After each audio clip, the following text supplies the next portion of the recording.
സന്തോഷമുള്ള ജീവിതത്തിന് വെറും 1 മിനിറ്റ്.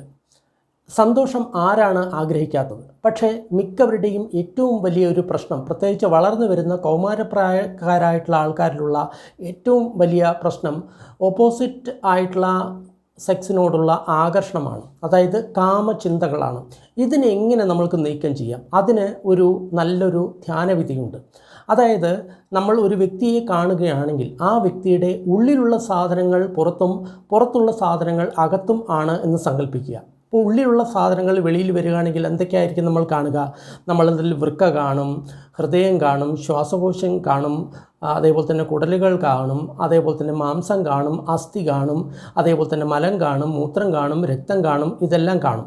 അതായത് നമ്മുടെ ശരീരം ഒരു ബാഗാണെന്ന് നമ്മൾ സങ്കല്പിക്കുക.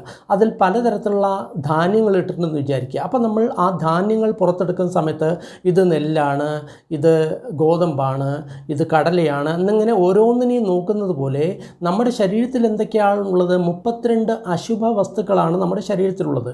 ഈ ശരീരത്തെ നമ്മൾ ഈ രീതിയിൽ ധ്യാനിക്കുന്ന സമയത്ത് നമ്മുടെ മനസ്സ് ശാന്തമാകുകയും ആ കാമചിന്തകൾ പോയി നമ്മൾ ധ്യാനാവസ്ഥയിലേക്ക് ഉയർന്ന് വളരെ സന്തോഷകരമായിട്ടുള്ള ജീവിതത്തിലേക്ക് നയിക്കുകയും ചെയ്യും.